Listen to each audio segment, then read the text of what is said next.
Hola a todos, mi nombre es Tamara Perelmutter, soy docente de Sociología Rural y hoy vamos a estar trabajando la segunda clase del agronegocio.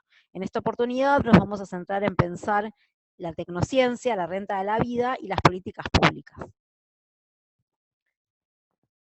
Retomando un poco algunas de las cosas que vimos en el video anterior, podemos decir que los agronegocios son el patrón de acumulación capitalista que encuentra el neoliberalismo en el sector agropecuario. También son entendidos como una lógica productiva en torno a la cual se organizan determinados segmentos de la producción agropecuaria, más allá del cultivo al que nos estemos refiriendo.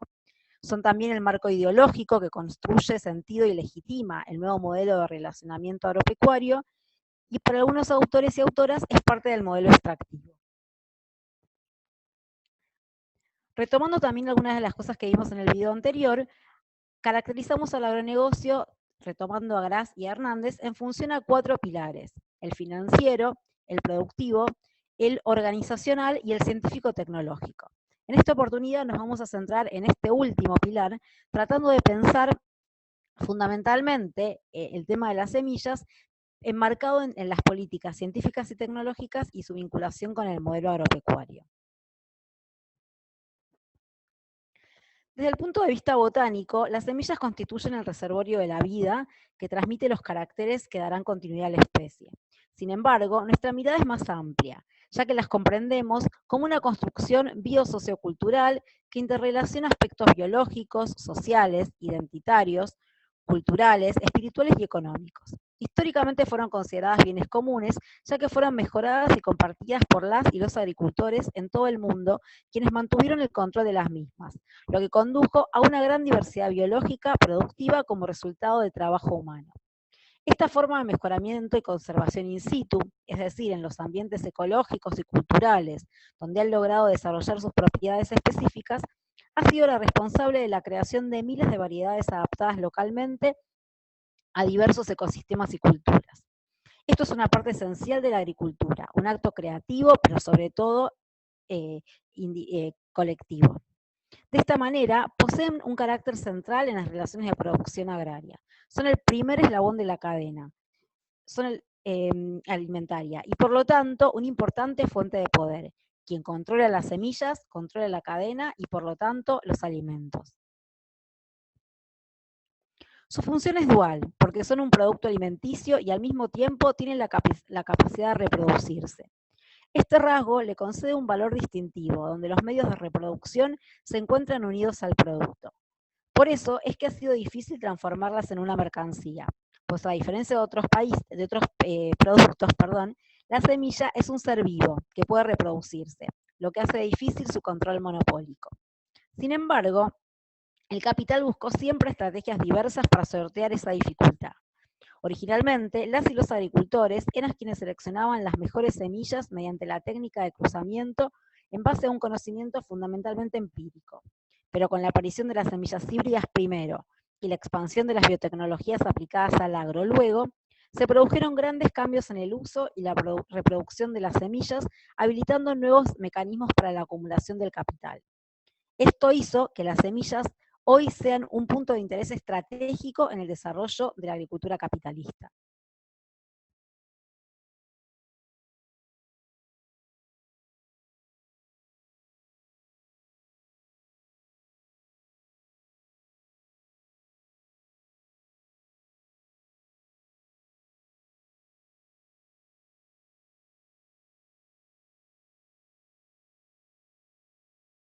De sus orígenes, el capitalismo hizo todos los intentos posibles para que sea subordinada a los procesos industriales para hacerla más controlable.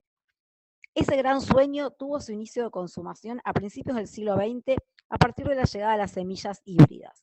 Se trata de un proceso de cruzamiento entre dos individuos de diferentes especies, técnica que rompe la identidad esencial de tipo genético entre la semilla, medio de producción, y el grano de consumo final, de forma tal que el rendimiento decae sustancialmente en la segunda generación de la planta obtenida a partir de la semilla híbrida.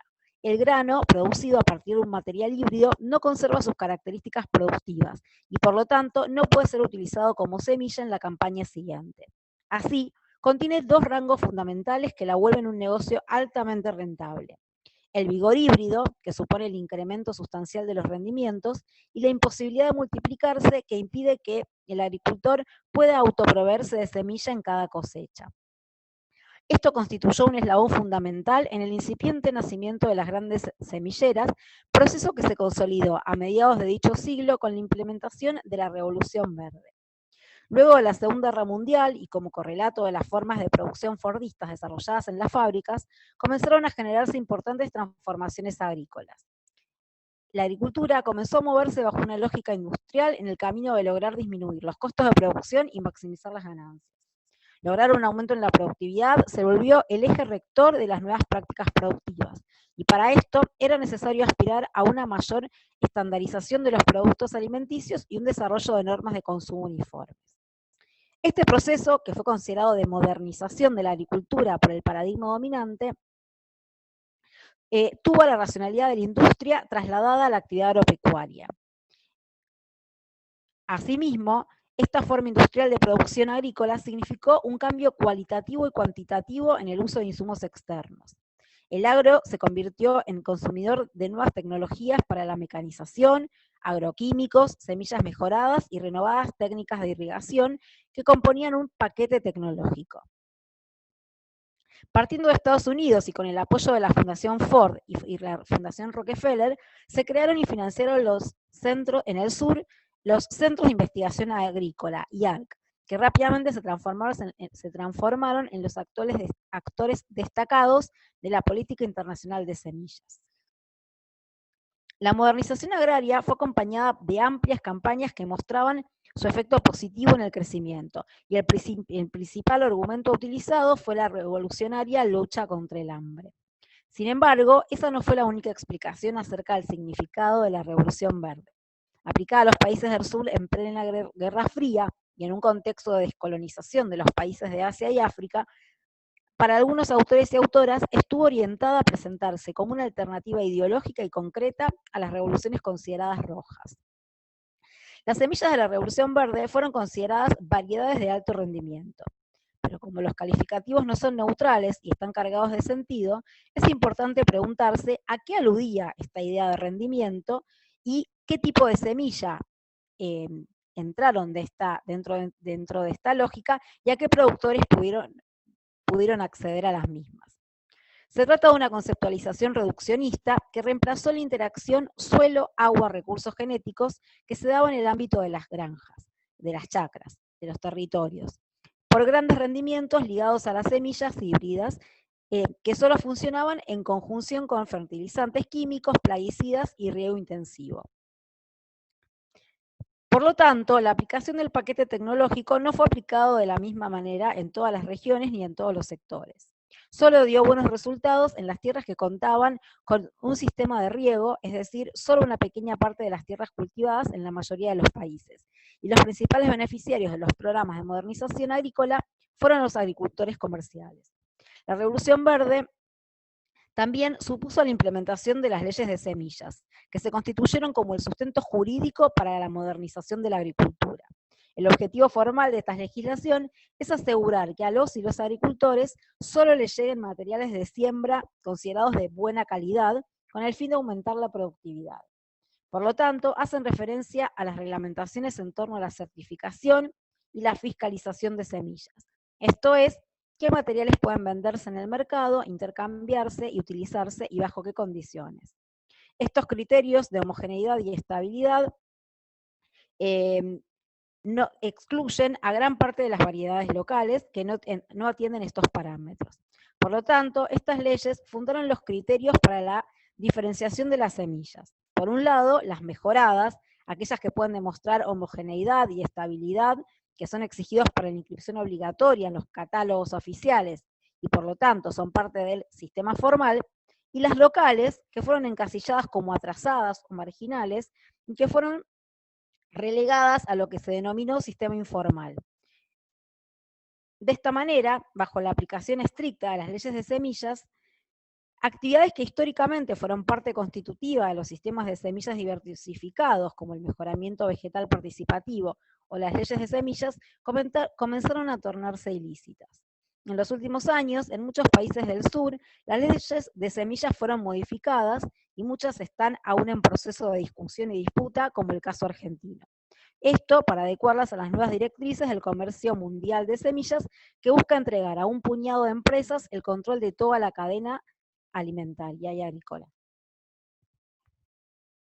Para la misma época que estamos analizando de la Revolución Verde, el principio de libre acceso a los materiales utilizados para el mejoramiento genético comenzó a resquebrajarse con la aparición de los derechos de propiedad intelectual orientados a las semillas. Se crearon así los derechos del obtentor, que es una forma específica de propiedad intelectual para las semillas, que son otorgados a quienes producen variedades mejoradas para explotarlas en exclusividad. En 1961 se sancionó la UPOV, la Unión para la Protección de Obtenciones Vegetales, entidad que institucionalizó a nivel internacional los derechos del obtentor. Este convenio se modificó 3 veces, en el 72, en el 78 y en el 91. La versión del 78, aún vigente en muchos países, incluso Argentina, contempla el derecho de los agricultores.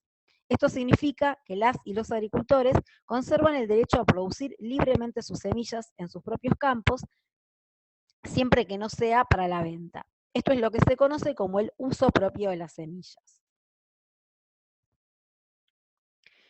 En Argentina, como vimos en el video anterior, el antecedente al modelo del agronegocios es el de la agroindustria. Dentro de este modelo, analizamos que uno de los periodos coincide con el de la Revolución Verde. En el caso local, estas nuevas relaciones de producción tuvieron su momento de institucionalización en 1956, con la creación del INTA, Instituto Nacional de Tecnología Agropecuaria, organismo que fue creado a los fines de impulsar la creciente tecnificación del sistema de producción.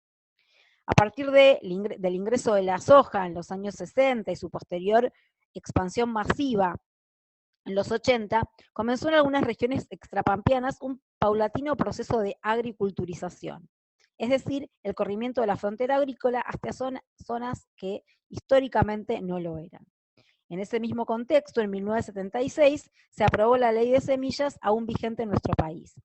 Haremos algunas referencias a esta ley un poco más adelante. El proceso de mercantilización de las semillas fue complejizado gracias a la aparición de la biotecnología. En líneas generales y con una mirada amplia, la biotecnología refiere a aquellas tecnologías que obtienen productos y servicios a partir de la manipulación de materiales biológicos. Ahora bien, se llama biotecnología moderna aquella tecnología que utiliza técnicas de ingeniería genética para la manipulación de seres vivos. Esta se ha desarrollado a partir del descubrimiento y la lectura de las cadenas de ADN y la decodificación del genoma. A partir de técnicas recombinantes, lo que en un primer momento se basaba en la observación y descubrimientos de las fórmulas de ADN en seres vivos, se transformó en la posibilidad de escindir cromosomas y reinsertarlos en pares diferentes a los fines de modificar ciertas características del individuo estudiado.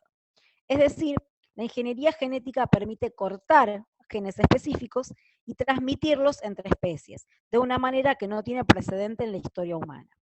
Esta capacidad de recombinar los cromosomas y reinventar la información genética ha tenido múltiples utilidades. Comprende desde la reproducción de plantas en tubos de ensayo, la creación de enzimas o microbios para la conservación de materias primas, la clonación de anticuerpos y la introducción de ADN en organismos diversos con el fin de elaborar algún producto específico con alguna característica deseada.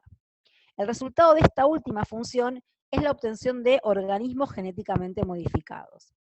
Estos son los organismos a los que se le ha introducido de forma deliberada modificaciones en su material genético a los fines de brindarle una utilidad y característica diferente a las propias de la especie. Esto es lo que en el caso de las semillas denominamos semillas transgénicas. Y pueden resultar resistentes a los insectos, inmunes a los virus y además tolerantes a los herbicidas que se aplican en el momento de la producción. La inserción de los transgénicos fue acompañada por otras invenciones, y así las semillas comenzaron a ser comercializadas junto con productos químicos a los que estas son inmunes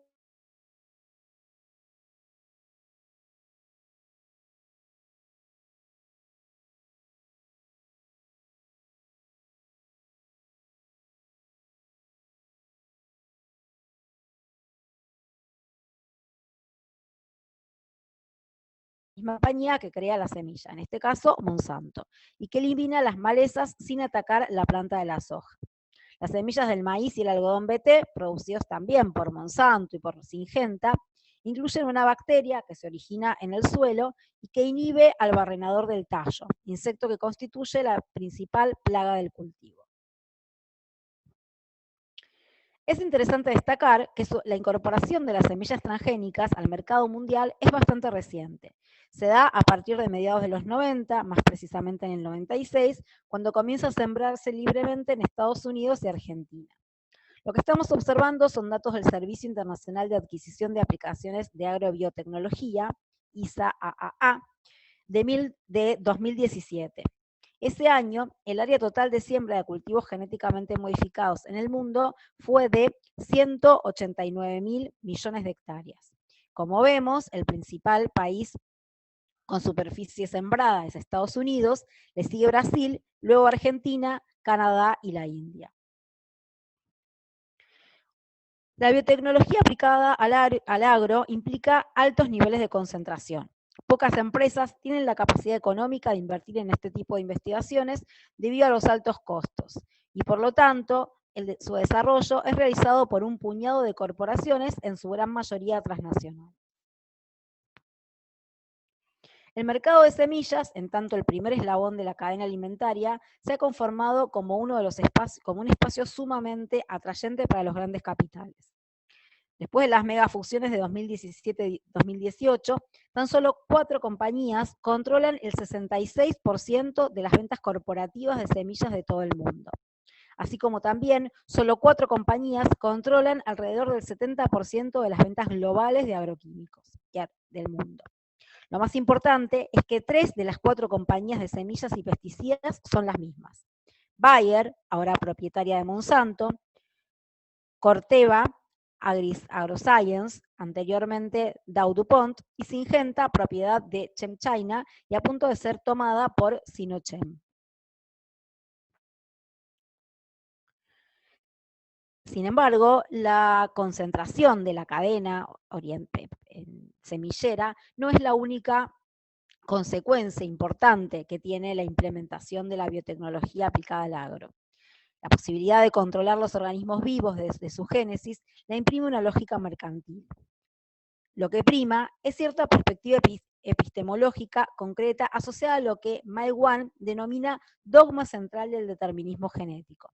Según este dogma, la naturaleza biológica de los genes sería cerrada e inmutable y estaría aislada de la influencia del ambiente. Esto permite observar cada gen evolucionando de manera aislada respecto de los demás. Como vimos también en el video anterior, los años 90 fueron clave para la conformación del modelo del agronegocio en la Argentina. Por un lado, analizamos el decreto de regulación del año 2001 y la centralidad que esto tuvo en la configuración del modelo, y en paralelo vimos cómo se fue configurando el nuevo andamiaje. La CONABIA, la Comisión Nacional de Biotecnología Agropecuaria, y el INASE fueron parte de este andamiaje. Pero sin duda, un momento crucial fue el año 96, cuando se aprobó la soja transgénica en la Argentina. La Secretaría de Agricultura, Ganadería, Pesca y Alimento le otorgó la licencia a Monsanto para comercializar la soja RR junto al glifosato, herbicida al cual el cultivo es resistente. Es importante destacar que más del 70% del expediente estuvo compuesto por un estudio firmado por la propia empresa, escrito en inglés y sin traducción alguna, que conformó la única prueba científica. Y si bien la aprobación de esta resolución no tuvo mayores interferencias, los estudios de impacto ambiental para el control de organismos genéticamente modificados fueron recién establecidos en las regulaciones elaboradas por la CONABIA en 1997. Por lo tanto, el uso de la soja transgénica fue permitido antes de la reglamentación de dichos controles. Durante los años siguientes, el modelo no hizo más que profundizarse, a través de la sanción de leyes y regulaciones, así como la implementación de políticas de ciencia y tecnología que volvieron a la biotecnología como una política de Estado.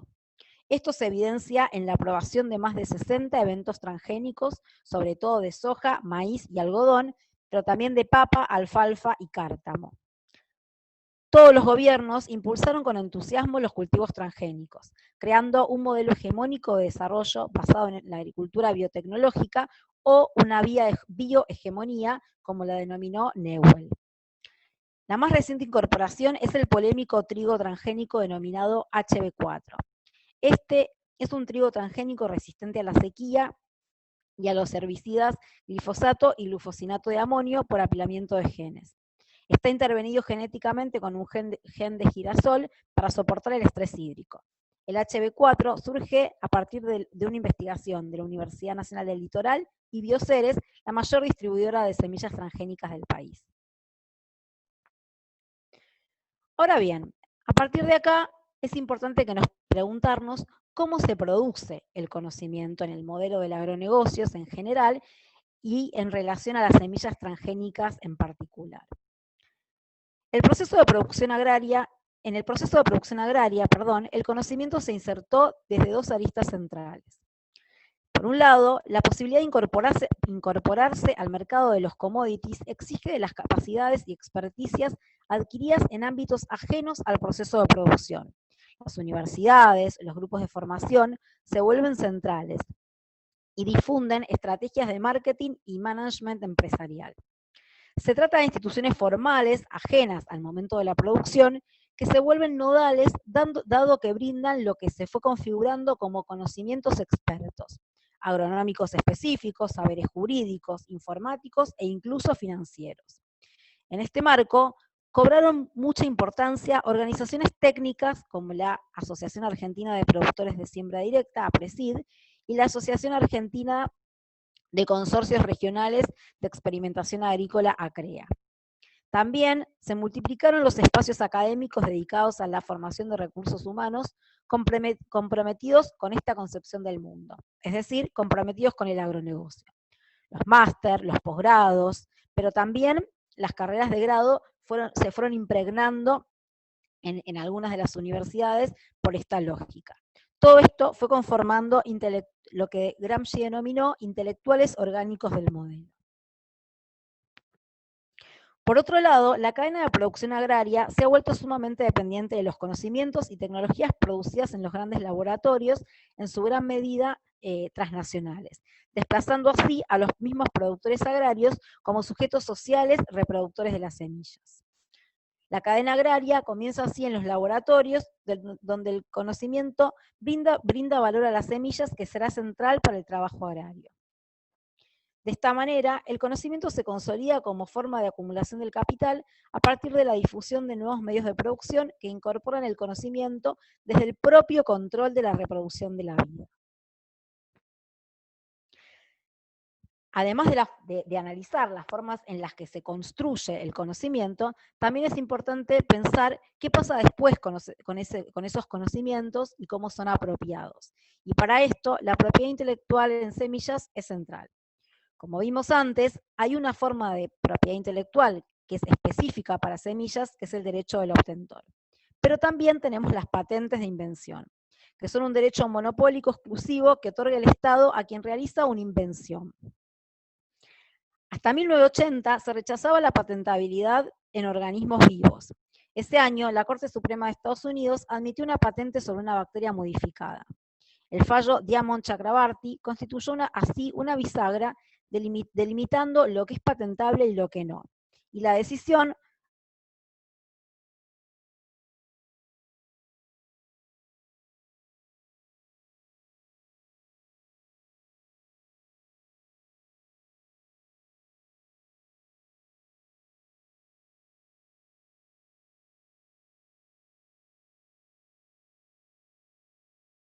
del obtentor, extendiendo la protección de la planta entera a las semillas patentadas. Y se aplica solo a las semillas transgénicas, ya que lo que se patenta es el evento transgénico, la manipulación genética. En los años 90 se dio un proceso de profundización de la propiedad intelectual. En 1991 se modificó la UPOV, recortando los derechos de los agricultores sobre las semillas. En el 95 se creó la OMC y con ella el ADPIC, Acuerdo sobre Derechos de Propiedad Intelectual relacionados con el comercio, profundizando la apropiación mediante patentes y se extendió la firma de tratados de libre comercio en los que la propiedad intelectual adquiere gran protagonismo. Estas transformaciones globales tuvieron su correlato en las modificaciones de las legislaciones nacionales que tendieron a aumentar los años de protección y extenderse hacia elementos que antes no podían ser patentados. Retomando a Armando Bartra, podemos decir que si en los siglos XVIII, XIX y XX un gran conflicto fue el destino de la renta capitalista de la tierra y de los bienes del subsuelo, a fines del siglo pasado y en el presente, la rebatinga es por la renta de la vida. Y en las dos épocas, los grandes perdedores son las comunidades campesinas e indígenas.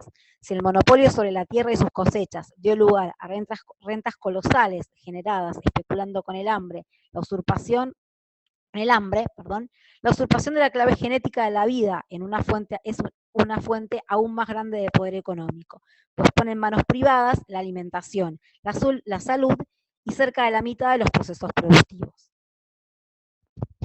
Argentina es un caso muy interesante para analizar la apropiación del conocimiento. Por un lado, es pionera en la protección de las semillas. Desde 1935 existía la Ley de Granos y Elevadores, que se proponía incentivar la adopción de semillas mejoradas y ordenar el mercado mediante un sistema de fiscalización. Y en 1973 se aprobó muy tempranamente, digamos, comparado con otros países de América Latina, la Ley de Semillas y Creaciones Fitogenéticas. Asimismo, como vimos, adoptó tempranamente las semillas transgénicas en 1996 y también por esos años tuvo algunas modificaciones de su propiedad intelectual, como modificó el reglamento de la Ley de Semillas y en 1994 aprobó la entrada a UPOV 78.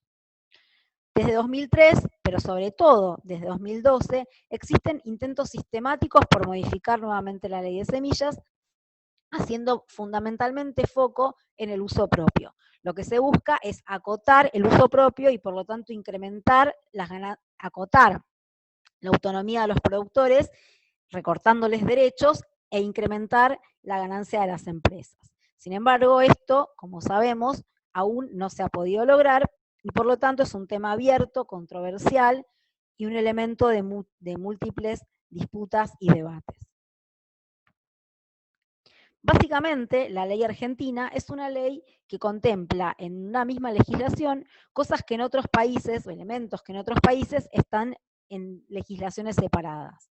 Por un lado, se trata de una ley clásica de semillas, como las que vimos de la Revolución Verde, que regula la producción, la certificación y la comercialización de todas las semillas del país.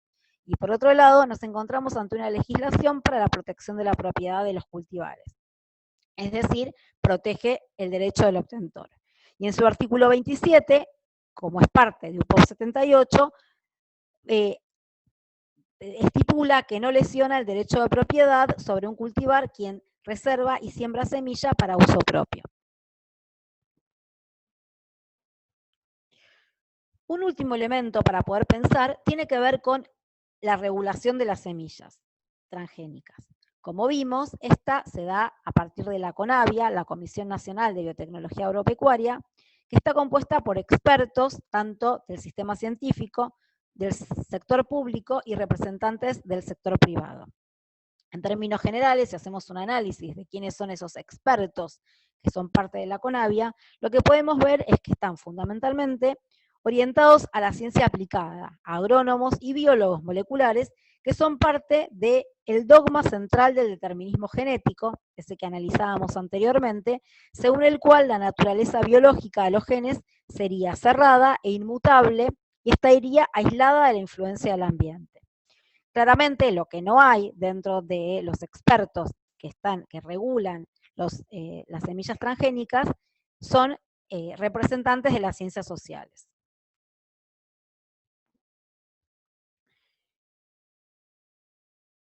A pesar del avance sistemático de los procesos de mercantilización y de apropiación de las semillas que analizamos en los apartados anteriores, diversos estudios y reportes muestran que cerca del 70% de los cultivos en países del sur global aún son de variedades locales, semillas de autoabastecimiento o adquiridas de sistemas informales.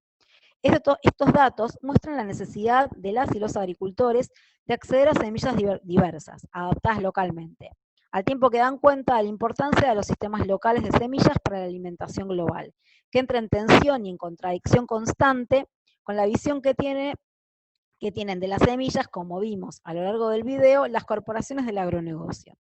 Por lo tanto, las semillas están cada vez más en disputa, porque tal como remarca Armando Bartra, en el mar de las mercancías, que es el reino del gran dinero, sobrenadan insumergibles el hombre y la naturaleza, dos entidades rebeldes a las que se le puede poner precio, pero cuya reproducción escapa al círculo vicioso de la valorización del valor. Diversos autores y autoras vienen planteando un aumento en los últimos años de los activismos en torno a las semillas. Esto es, todas las acciones que se oponen al cercamiento, a la mercantilización, a la apropiación de las semillas y a la pérdida de biodiversidad, y que defienden los derechos individuales y colectivos sobre las mismas. Entendemos que son los y las agricultores familiares, campesinos e indígenas que no participan en el sector de semillas orientados al mercado o que dependen solo parcialmente de él, quienes están en la primera línea de estas luchas, debido a que su sustento depende en gran medida de su capacidad para reproducir sus propias semillas. En muchas oportunidades, no solo se les niega el derecho a guardar e intercambiarlas, sino que también pueden ser procesados por infringir los derechos de propiedad intelectual. Sin embargo, la práctica de guardar semillas sigue siendo generalizada, incluso entre grandes y medianos productores rurales de ciertos cultivos, como en la Argentina el caso de la soja. Esta es una de las razones por la que, en algunos casos, las movilizaciones en torno a las semillas articula demanda de las y los campesinos e indígenas con productores de mayor escala. Para el caso argentino, esto se tradujo en ciertas acciones realizadas por productores de soja en relación al cobro de regalías y a los contratos bilaterales firmados con la empresa Monsanto por la soja intacta, y que contempla las regalías extendidas. Finalmente, y con esto vamos terminando, estas imágenes dan cuenta de los múltiples activismos en Argentina. Por un lado, las diversas resistencias a la modificación de la ley de semillas, y por el otro, los activismos territoriales. Esto es, las distintas experiencias de mejoramiento, rescate, conservación, multiplicación e intercambio de semillas que se desarrollan a lo ancho y a lo largo de nuestro país. Bueno, con esto estamos terminando esta clase orientada a pensar el pilar científico-tecnológico del modelo del agronegocios. Muchísimas gracias.